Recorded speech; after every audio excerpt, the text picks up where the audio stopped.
ಮೊನ್ನೆ ಸೆಪ್ಟೆಂಬರ್ 15ಕ್ಕೆ ಬೆಳಗಾವಿಯ APMCಯನ್ನು ಖಾಸಗೀಕರಣ ವಿರುದ್ಧ ಹೋರಾಟ ಮಾಡಿ ಮರುಸ್ಥಾಪನೆ ಮಾಡಿದ್ದೇವೆ.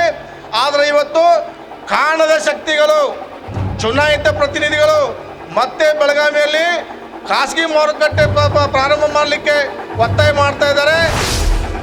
ಮೆಕ್ಕೆಜೋಳಕ್ಕೆ MSP ನಿಗದಿ ಮಾಡಿದವರು ಯಾರು? 2400 ರೂಪಾಯಿ ನಿಗದಿ ಮಾಡಿದವರು ಯಾರು?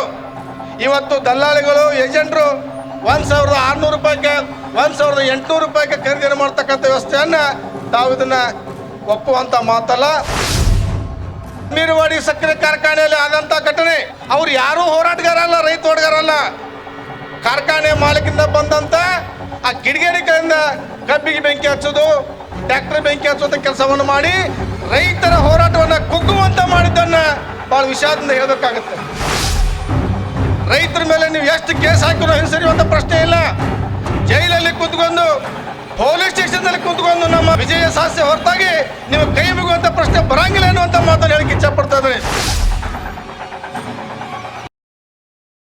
ಕಬ್ಬು ಮತ್ತು ಮೆಕ್ಕೆಜೋಳದ ಬಗ್ಗೆ ಸರ್ಕಾರದ ಗಮನವನ್ನು ಸೆಳೆಯಬೇಕಾಗಿದೆ. ಕರ್ನಾಟಕದಲ್ಲಿ ಸುಮಾರು 76 ಸಕ್ಕರೆ ಕಾರ್ಖಾನೆಗಳು ಕೆಲಸ ಮಾಡ್ತಿದ್ದಾವೆ. ಇವತ್ತು ಆ ಸಕ್ಕರೆ ಕಾರ್ಖಾನೆಗಳು ಕೂಡ ಕಾರ್ಪೊರೇಟ್ ಸಂಸ್ಥೆಯಾಗಿ ಬದಲಾಗ್ತಾ ಇದ್ದಾವೆ. ರೈತರಿಂದ ಕಟ್ಟಿದಂಥ ಸಕ್ಕರೆ ಕಾರ್ಖಾನೆಗಳು ಕೂಡ ಇವತ್ತು ಶಾಸಕರ, ಸಚಿವರ ಕೈಗೊಂಬೆಗಳಾಗಿ ಅವರ ಹಿಂಬಾಲಕರ ಕೈಯಾಗಿ ಸಿಕ್ಕು ಸಹಕಾರ ಸಂಘದ ಸಕ್ಕರೆ ಕಾರ್ಖಾನೆಗಳು ಕೂಡ ಇವತ್ತು ಕಾರ್ಪೊರೇಟ್ ಸಂಸ್ಥೆ ವಲಯಾಗತಕ್ಕಂಥ ಭಾಳ ಖೇದಕರ ಸಂಗತಿ ಅಂತ ಹೇಳಕ್ಕೆ ಇಚ್ಛಪಡ್ತಾ ಇದ್ದಾನೆ. ಕಬ್ಬಿನ ಬೆಳೆಯಿಂದ ರಾಜ್ಯ ಸರ್ಕಾರಕ್ಕೆ ಸಾಕಷ್ಟು ರಾಜಸ್ವ ಸಂಗ್ರಹ ಕೊಡ್ತಕ್ಕಂಥದ್ದು, ಉದ್ಯೋಗಗಳ ಕೊಟ್ಟಂತಕ್ಕದ್ದು ಮತ್ತು ಹಲವಾರು ಒಂದು ಉದ್ಯಮಿಯಾಗಿ ಬೆಳೆದಂಥದ್ದು ಅದು ರೈತರಿಂದ ಮಾತ್ರ. ಆದರೆ ಇವತ್ತು ಪ್ರತಿ ವರ್ಷ ಸರ್ಕಾರ ಮಾಡಿದಂಥ ಎಡವಟ್ಟಿನಿಂದಾಗಿ ನಾವು ಕಬ್ಬು ಬೆಳೆಗಾರರು, ರೈತರು ಬೀದಿಗೆ ಬಿದ್ದು ಹೋರಾಟ ಮಾಡೋದ್ರ ಮುಖಾಂತರ ನಮ್ಮ ದರವನ್ನು ಕೇಳುವಂಥ ಪರಿಸ್ಥಿತಿ ಬಂದಿದೆ. ತಾವು ಬೆಳಗಾವಿಯಲ್ಲಿ ನೋಡಿರ್ಬೋದು ನವೆಂಬರ್ ತಿಂಗಳಲ್ಲಿ ಆದಂಥ ಹೋರಾಟ ಯಾವ ರೀತಿ ಆಗೈತೆ ಅನ್ನುವಂಥದ್ದನ್ನು ಸರ್ಕಾರ ಗಮನಿಸಬೇಕು. ಇದು ಕೂಡ ಸರ್ಕಾರ ರೈತರ ಹೊಟ್ಟೆ ಕಿಚ್ಚು, ರೈತರ ಹೋರಾಟ ಪ್ರತಿಭಟನೆ ಬಂದಾಗ ಸರ್ಕಾರ ತನ್ನ ಗಮನ ಸೆಳೀತು. ಆದರೂ ಕೂಡ ಇವತ್ತು ಸರ್ಕಾರ ಅವತ್ತು ಮಾಡಿದಂಥ ಆದೇಶ ಯಾವ ರೈತರ ಕೈಗೆಟುವುದಿಲ್ಲ. ನೀವು 11.25 ರಿಕವರಿ ಆಧಾರ ಮೇಲೆ ಮಾಡ್ತಕ್ಕಂಥ 50 ರೂಪಾಯಿ ಪ್ಲಸ್ 50 ರೂಪಾಯಿ ಇದು ಮಾನದಂಡ ಆದೇಶ ಸರಿಯಿಲ್ಲ. 7/11/2025 ಮಾಡಿದಂಥ ಆದೇಶವನ್ನು ವಾಪಸ್ ಪಡ್ಕೋಬೇಕು. ಇವತ್ತು ಪ್ರತಿಯೊಬ್ಬ ರೈತರಿಗೂ ಕೂಡ 300 ರೂಪಾಯಿ ತಲುಪುವಂಥ ವ್ಯವಸ್ಥೆಯನ್ನು ನೀವು ಮಾಡಬೇಕನ್ನೋದು ಸರ್ಕಾರಕ್ಕೆ ನಾನು ಈ ವೇದಿಕೆ ಮುಖಾಂತರ ಒತ್ತಾಯ ಮಾಡ್ತಾ ಇದ್ದೀನಿ.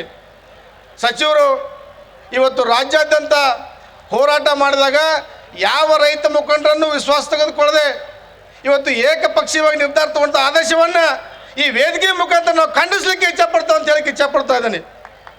ಮುಧೋಳದಲ್ಲಿ ಒಂದು ಸಕ್ಕರೆ ಕಾರ್ಖಾನೆಯ ಕುತಂತ್ರದಿಂದಾಗಿ ಸುಮಾರು ರೈತರ 40 ಟ್ರ್ಯಾಕ್ಟರ್ಗಳು ಬೆಂಕಿ ಹಚ್ಚುವಂಥ ಕುತಂತ್ರವನ್ನು ಸಮೀರ್ವಾಡಿ ಸಕ್ಕರೆ ಕಾರ್ಖಾನೆಯವರು ಮಾಡಿದರು. ಈ ವೇದಿಕೆ ಮುಖಾಂತರ ಖಂಡಿಸಲಿಕ್ಕೆ ಇಷ್ಟಪಡ್ತಾ ಇದ್ದೀನಿ ನಾನು. ಇಂಥ ಒಂದು ಸಂದಿಗ್ಧ ಪರಿಸ್ಥಿತಿಯಲ್ಲಿ ರೈತರಿಗೆ ಬೆಂಕಿ ಹಚ್ಚುವಂಥ ಕೆಲಸವನ್ನು ಸರ್ಕಾರ, ಆಳುವಂಥ ಸರ್ಕಾರ, ಸಕ್ಕರೆ ಕಾರ್ಖಾನೆ ಆಡಳಿತ ಮಂಡಳಿಯವರು ಯಾರೂ ಮಾಡಬಾರ್ದು.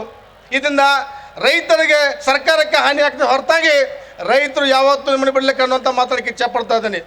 ಬಾದಾಮಿ ಸಮೀರ್ವಾಡಿ ಸಕ್ಕರೆ ಕಾರ್ಖಾನೆಯಲ್ಲಿ ಆದಂಥ ಘಟನೆ, ಅವ್ರು ಯಾರೂ ರೈತ ಹೋರಾಟಗಾರ ಅಲ್ಲ, ರೈತ ಹೋರಾಟಗಾರ ಅಲ್ಲ. ಕಾರ್ಖಾನೆ ಮಾಲೀಕರಿಂದ ಬಂದಂಥ ಆ ಕಿಡಿಗೇಡಿಗಳಿಂದ ಕಬ್ಬಿಗೆ ಬೆಂಕಿ ಹಚ್ಚೋದು, ಟ್ರ್ಯಾಕ್ಟರ್ ಬೆಂಕಿ ಹಚ್ಚುವಂಥ ಕೆಲಸವನ್ನು ಮಾಡಿ ರೈತರ ಹೋರಾಟವನ್ನು ಕುಗ್ಗುವಂತ ಮಾಡಿದ್ದನ್ನು ಭಾಳ ವಿಷಾದದಿಂದ ಹೇಳಬೇಕಾಗತ್ತೆ. ಇದನ್ನು ಹೋರಾಟ ಮಾಡಿದವರು ಬೇರೆ, ಗಲಾಟೆ ಮಾಡಿದವರು ಬೇರೆ. ಇವತ್ತು ಬಾಗಲಕೋಟೆಯ ಮುಧೋಳದಲ್ಲಿ ಯಾರು ದಂಗೆಯಲ್ಲಿ ಭಾಗವಹಿಸಿಲ್ಲ ಅವ್ರ ಮೇಲೆ ಪ್ರಕರಣವನ್ನು ದಾಖಲಿತ ಮಾಡಿದಂಥ ಪೊಲೀಸರಿಗೆ ಇವತ್ತಿನ ದಿವಸ ಧಿಕ್ಕಾರ ಹೇಳಬೇಕಾಗತ್ತೆ. ರೈತರ ಮೇಲೆ ನೀವು ಎಷ್ಟು ಕೇಸ್ ಹಾಕಿರೋ ಹಿಂಸರಿಯುವಂಥ ಪ್ರಶ್ನೆ ಇಲ್ಲ. ಜೈಲಲ್ಲಿ ಕುಂತ್ಕೊಂಡು, ಪೊಲೀಸ್ ಸ್ಟೇಷನ್ನಲ್ಲಿ ಕುಂತ್ಕೊಂಡು ನಮ್ಮ ವಿಜಯ ಸಾಹಸ ಹೊರತಾಗಿ ನೀವು ಕೈ ಮುಗುವಂಥ ಪ್ರಶ್ನೆ ಬರಂಗಿಲ್ಲ ಅನ್ನುವಂಥ ಮಾತನ್ನು ಹೇಳಕ್ಕೆ ಇಚ್ಛಪಡ್ತಾ ಇದ್ದೀನಿ. ಕೂಡಲೇ ಆ ರೈತರ ಮೇಲೆ ಹಾಕಿದಂಥ ಕೇಸವನ್ನು ಪೊಲೀಸರು ನಿರ್ದಾಕ್ಷಿಣ್ಯವಾಗಿ, ಸೌಲಭ್ಯ ಸಹಿತವಾಗಿ ನೀವು ಕೇಸನ್ನು ಹಿಂದೆ ಪಡ್ಕೋಬೇಕು.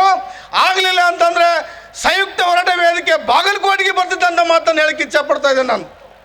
ಇವತ್ತು ಸಕ್ಕರೆ ಕಾರ್ಖಾನೆ ಕುತಂತ್ರದಿಂದಾಗಿ ಅನ್ಯಾಯ ಆಗ್ತಾ ಇದೆ. ಇದನ್ನು ತಾವೆಲ್ಲ ಕೇಂದ್ರ ಸರ್ಕಾರಕ್ಕೆ ಮನವರಿಕೆ ಮಾಡಿಕೊಡ್ಬೇಕು. ಸಕ್ಕರೆ ಕಾರ್ಖಾನೆ ಇಲ್ಲ, 9.5 ರಿಕವರಿ ಆಧಾರ ಮೇಲಿಂದ ಮಾಡಬೇಕು. 10 ರಿಕವರಿ ಮಾಡಲಿಕ್ಕೆ 10.20 ಮಾಡಲಿಕ್ಕೆ ಅವಕಾಶ ಇಲ್ಲ. ಅಂಥ ಕಬ್ಬನ್ನು ನೀವು ಸಂಶೋಧನೆ ಮಾಡಿ ನಮಗೆ ಕೊಡಬೇಕಾಗಿತ್ತು, ಕೊಟ್ಟಿಲ್ಲ. ಅದಕ್ಕಾಗಿ ಸರ್ಕಾರ ಪ್ರತಿಯೊಬ್ಬರಿಗೂ ತಮ್ಮ ಪ್ರೋತ್ಸಾಹಧನವನ್ನು ಪೂರೈಸುವಂಥ ವ್ಯವಸ್ಥೆಯನ್ನು ಮಾಡ್ಕೋಬೇಕು. ಇನ್ನೊಂದು ಎರಡನೇದಾಗಿ ತಮಗೆ ಹೇಳಕ್ಕೆ ಇಚ್ಛೆಪಡ್ತಾ ಇದ್ದೇನೆ, ಬೆಳಗಾವಿಯಲ್ಲಿ ಸತತ 5 ವರ್ಷ ಬೀದಿ ಬಿದ್ದು ಹೋರಾಟ, ಕಾನೂನಾತ್ಮಕ ಹೋರಾಟ ಮಾಡಿ ಮೊನ್ನೆ ಸೆಪ್ಟೆಂಬರ್ 15ಕ್ಕೆ ಬೆಳಗಾವಿಯ APMCಯನ್ನು ಖಾಸಗೀಕರಣ ವಿರುದ್ಧ ಹೋರಾಟ ಮಾಡಿ ಮರುಸ್ಥಾಪನೆ ಮಾಡಿದ್ದೇವೆ. ಆದರೆ ಇವತ್ತು ಕಾಣದ ಶಕ್ತಿಗಳು, ಚುನಾಯಿತ ಪ್ರತಿನಿಧಿಗಳು ಮತ್ತೆ ಬೆಳಗಾವಿಯಲ್ಲಿ ಖಾಸಗಿ ಮಾರುಕಟ್ಟೆ ಪ್ರಾರಂಭ ಮಾಡಲಿಕ್ಕೆ ಒತ್ತಾಯ ಮಾಡ್ತಾ ಇದ್ದಾರೆ. ದಯವಿಟ್ಟು ಈ ಪ್ರಸ್ತಾವನೆಯನ್ನು ಸರ್ಕಾರ ಪರಿಗಣಿಸಬಾರ್ದು. ಆ ಖಾಸಗಿ ಮಸೂದೆಗಳಿಗೆ ರದ್ದು ಮಾಡಬೇಕಂತ ಒತ್ತಾಯವನ್ನು ಈ ಮೂಲಕ ತಮಗೆ ಹೇಳಿಕ್ಕೆ ಇಚ್ಛೆಪಡ್ತಾ ಇದ್ದೇನೆ. ಜೊತೆಗೆ ಬಂಧುಗಳೇ, ಈಗಾಗಲೇ ಸಾಕಷ್ಟು ವಿಷಯಗಳ ಬಗ್ಗೆ ತಮಗೆಲ್ಲ ಗಮನ ಸೆಳೆದಾಗಿದೆ. ಇವತ್ತು ಆಗ್ತಕ್ಕಂಥ ಒಂದು ಬಾಗಲಕೋಟೆ ಜಿಲ್ಲೆ ಮುಧೋಳದಲ್ಲಿ ಇವತ್ತು ರೈತರಿಗೆ ಸಾಲವನ್ನು ವಸೂಲು ಮಾಡಬೇಡ ಅಂತ ಹೇಳ್ತಾರೆ, ರೈತರಿಗೆ ನೀವು ಕ್ರಮ ಕೈಗೊಳ್ಳಬೇಡ ಅಂತ ಹೇಳ್ತಾರೆ. ಇವತ್ತು ಬಾಗಲಕೋಟೆ ಜಿಲ್ಲೆ ಪ್ರಕರಣಗಳನ್ನು ಸಾಕಷ್ಟು ರೈತರಿಗೆ ನೋಟಿಸ್ ಕೊಡುವ ಮುಖಾಂತರ ಆಸ್ತಿ ಹರಾಜನ್ನು ಹಾಕುವಂಥ ವ್ಯವಸ್ಥೆಯನ್ನು ಮಾಡ್ತಿದ್ದಾವೆ. ಇದಕ್ಕೂ ಸರ್ಕಾರ ಕೂಡಲೇ ಇದನ್ನು ನೀವು ತಡೆ ಹಿಡಿಬೇಕು.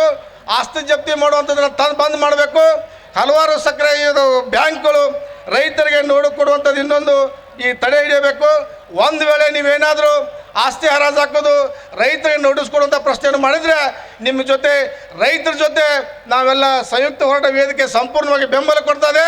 ಅನಿವಾರ್ಯ ಬಂದರೆ ಅದು ಬ್ಯಾಂಕಿನ ನೋಟಿಸನ್ನು ನಾವು ಅಲ್ಲಿ ಸುಟ್ಟು ಹಾಕುವಂಥ ಪ್ರಯತ್ನ ಮಾಡ್ತೀವಿ ಅಂತ ಮಾತನ್ನು ಹೇಳ್ತಾ, ದಯವಿಟ್ಟು ಸಂಯುಕ್ತ ಹೋರಾಟ ಕರ್ನಾಟಕದ ವೇದಿಕೆ ಮುಖಂಡರು ಕೂಡ ಗಮನಿಸಬೇಕು. ಇತ್ತಿತ್ತಲಾಗಿ ಸರ್ಕಾರ ಬ್ಯಾಂಕ್, ರಾಷ್ಟ್ರೀಕೃತ ಬ್ಯಾಂಕ್ಗಳಿಂದ ಖಾಸಗಿ ಬ್ಯಾಂಕ್ಗಳಿಂದ ಸಾಕಷ್ಟು ನೋಟಿಸ್ ಬಂದು ರೈತರಿಗೆ ಜಪ್ತಿ ಕೊಡುವಂಥದ್ದು, ಆಸ್ತಿ ವಾರಂಟ್ ತೆಗೆಯುವಂಥದ್ದು, ಅದಾಲತ್ತಲ್ಲಿ ಮುಗಿಸ್ಬೇಕಂತ ಹೇಳ್ತಾರೆ. ಅದಾಲತ್ತಲ್ಲಿ ಅಷ್ಟು ಈಸಿಯಾಗಿ ಮುಗಿಸಂಗಿಲ್ಲ. ದಯವಿಟ್ಟು ಎಲ್ಲ ರೈತರು ಅರ್ಥ ಮಾಡ್ಕೋಬೇಕು. ಅದಾಲತ್ತಲ್ಲಿ ಒಂದು ಸಲ ನೀವು ಒಪ್ಕೊಂಡ್ರೆ ಯಾವ ಸುಪ್ರೀಂ ಕೋರ್ಟ್ಗೆ ಹೋದರೂ ಕೂಡ ನಿಮಗೆ ಮನ್ನಾಸಿ ಆಗಕ್ಕೆ ಸಾಧ್ಯ ಇಲ್ಲ.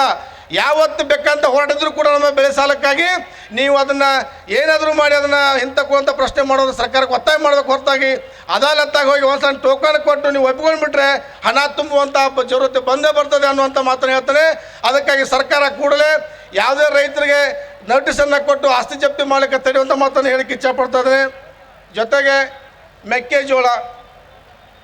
ಮೆಕ್ಕೆಜೋಳಕ್ಕೆ MSP ನಿಗದಿ ಮಾಡಿದವರು ಯಾರು? 2400 ರೂಪಾಯಿ ನಿಗದಿ ಮಾಡಿದವರು ಯಾರು?